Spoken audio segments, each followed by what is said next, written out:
का ये देवर बबुआ बड़ा परेशान कैलू 2-3 साल से हो। कैसे हो? ला सुना हम बतावत है। सुनावा। तरसावा न हो तरसावा ना चढ़ते फागुनावा में भौजी।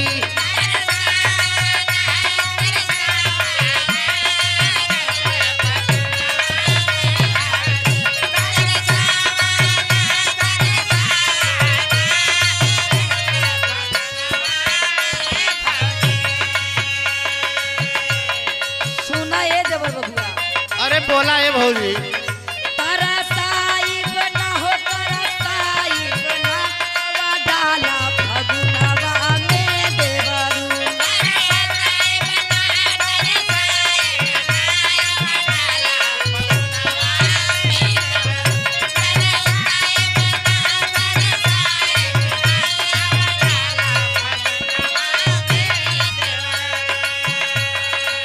कहे के तो हर सलिया कहलू ए भौजी, लेकिन बोलाए के फिर भगा देवेलू।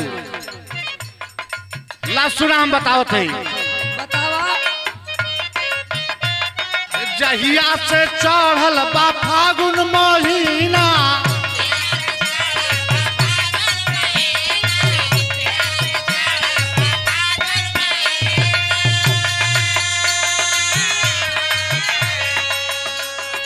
लागे लुए भौजी सच्चो हसीना। सुनत हूँ। हाँ हो सुनत है।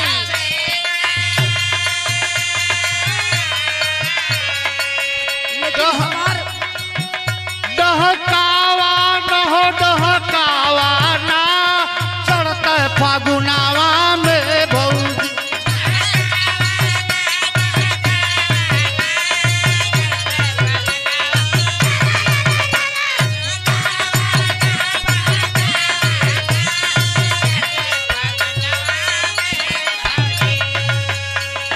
लेकिन हमरो कहना है सुना। अरे बतावा भौजी, हम सुना बदे तैयार है हो, हम वही खातिर अइले है। जवानिया का फाटल छाती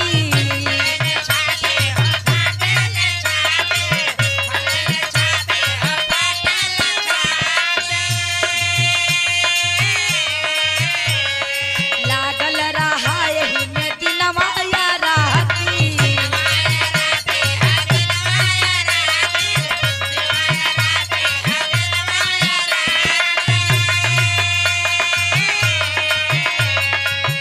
डहकाई बना हो डहकाई बना फागुन महीनावा में देवरू। बुझा था।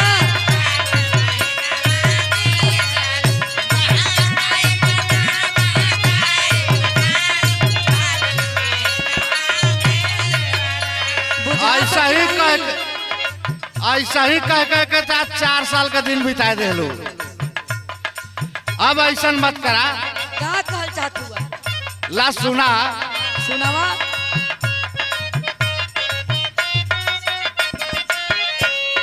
मना बहकावता तोहरो जो बनावा। अरे अरे ढेर बोलवा। का करी देख के रही नहीं जाता।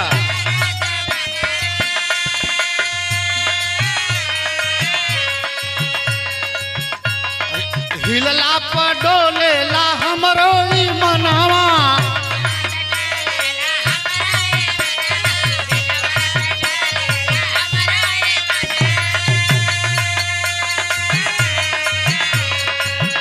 डहकावा न हो डहकावा ना चढ़ते फागुनावा में भौजी।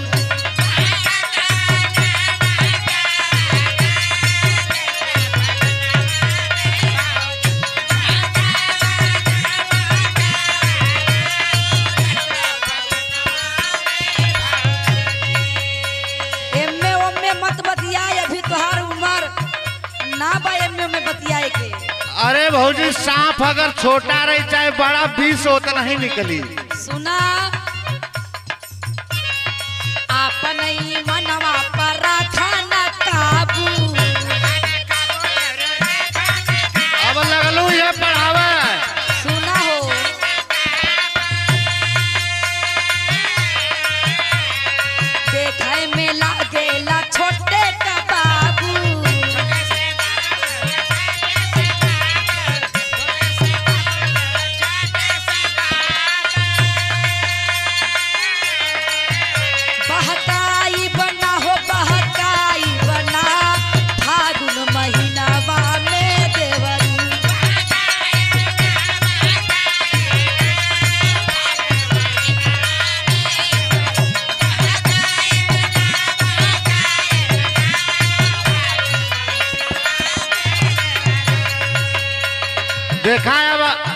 अल्लाह बल्ला मत पढ़ावा।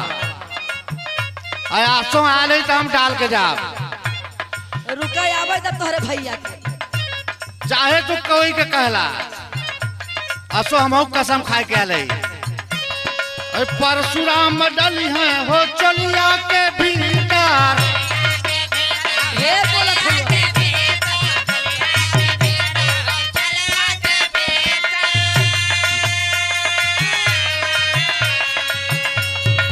फागुन में हो जइबू भौजी पवित्र।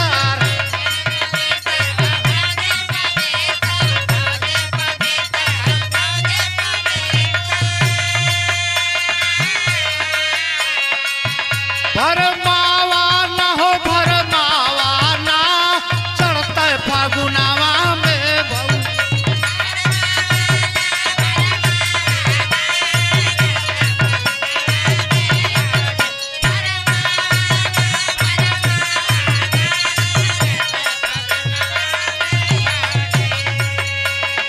सुना बोला हो हीना के डली है दीने से पिया रंगावा।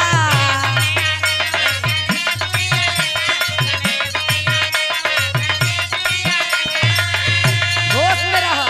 आसो न डलबू काहे भौजी। सुना होली खेला भैया सो नहीं के संगवा। कुल जितना कभी हुआ सब छिनरा हुआ का। चपकाई बना हो चपकाई बना फागुन महीना में देवरू।